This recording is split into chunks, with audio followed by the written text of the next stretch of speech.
ربك الذي خلق الإنسان من علق. السلام عليكم ورحمة الله وبركاته. الحمد لله رب العالمين والعاقبة للمتقين والصلاة والسلام على رسول الكريم وآله وأصحابه والناس أجمعين أما بعد.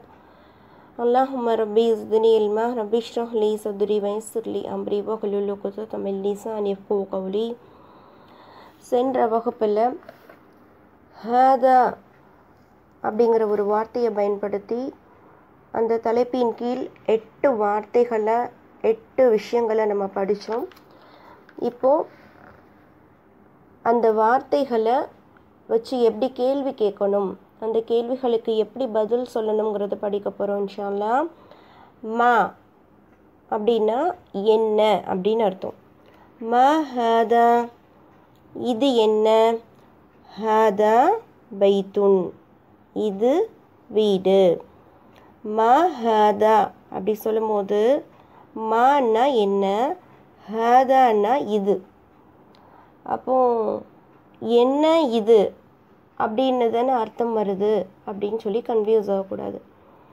Arabic மொழியை பொறுத்த வரைக்கும் உங்களுக்கு தெரியும், நம்ம அரபிக்கில் அதாவது ரைட் சைட்லேருந்து எழுதுவோம், படிக்கும் போதும் ரைட் சைட்லேருந்து படிப்போம். இப்போதுக்கு நீங்கள் மீனிங் வைக்கும்போது நீங்கள் லெஃப்ட் சைட்லேருந்து மீனிங் வைங்க, உங்களுக்கு குழப்பம் வராது. ஹாதா இது, மானா என்ன, ஸோ இது என்ன அப்படிங்கிற ஒரு பொருளை தரும். தமிழ் மொழியை பொறுத்த வரைக்கும் கேள்விகளுக்கு உண்டான அந்த வாக்கியங்களை பார்த்திங்கன்னா என்ன, எது, யார், இது மாதிரி வார்த்தைகள் எல்லாம் அந்த சென்டென்ஸினுடைய கடைசியில் இருக்கும். அரபிக் மொழியை பொறுத்த வரைக்கும் இந்த கேள்விக்கு உண்டான வார்த்தைகள் அது அந்த சென்டென்ஸினுடைய முதல் ஆரம்பத்திலேயே இருக்கும். ஸோ அதை பற்றி நீங்கள் இப்போ குழம்பிக்க வேணாம், இன்ஷா அல்லாஹ் பின்வரும் பாடங்களில் நம்ம அதை தெளிவுபடுத்துவோம்.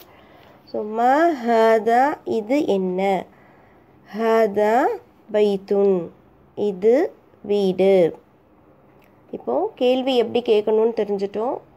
மா அப்படின்னா என்ன, ஸோ இந்த என்னங்கிற ஒரு வார்த்தையை பயன்படுத்தி அதே மாதிரி ஹாதாங்கிற ஒரு வார்த்தையும் பயன்படுத்தி இப்போ நம்ம கேள்வி உருவாக்கியிருக்கோம். மா ஹாதா இது என்ன, ஹாதா பைத்துன் இது வீடு. சரி, ஓகே. இப்போது எஸ்ஆர்னோ கொஸ்டின் கேட்கணும். எஸ்ஆர்னோ கொஸ்டின் அப்படின்னா நம்ம கேட்கக்கூடிய கேள்விகளுக்கு பதில் ஆமாம் அல்லது இல்லை அப்படிங்கிற ஒரு பதிலை தந்துச்சு அப்படின்னா அதுக்கு பேர் எஸ்ஆர்னோ கொஸ்டின்னு சொல்லுவாங்க. இப்போது இது வீடா அப்படின்னு கேட்கணும். எப்படி கேட்குறது, முதல்ல இது வீடு அப்படிங்கிறதுக்கு நம்ம என்ன சொன்னோம், ஹாதா பைத்துன் இது வீடு. ஸோ இந்த சென்டென்ஸ்க்கு முன்னாடி ஒரு அலிஃபை சேர்த்துட்டிங்கன்னு வச்சுக்கோங்களேன், கொஸ்டின் ஆகிடும்.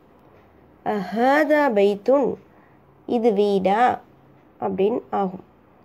ஸோ இதுக்கு பதில் ஆமாம், ஆமாம் இது வீடு தான் அப்படின்னு சொல்லணும்.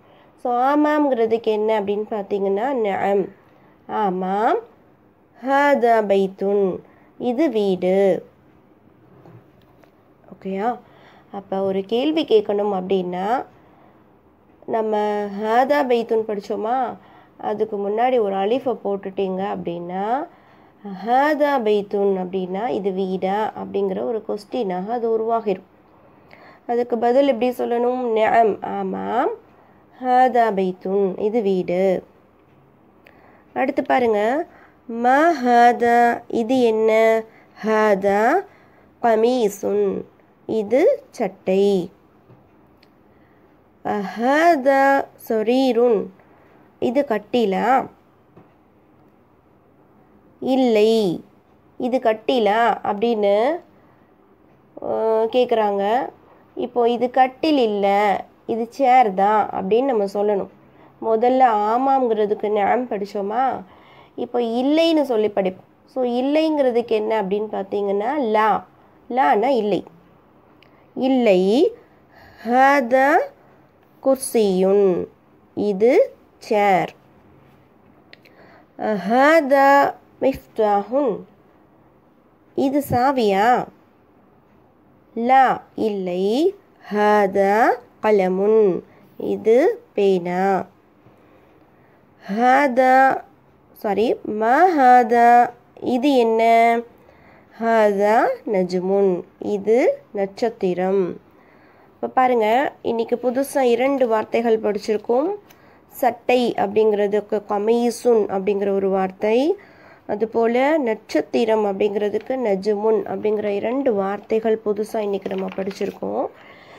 இப்போ தம்ரீன் பயிற்சி.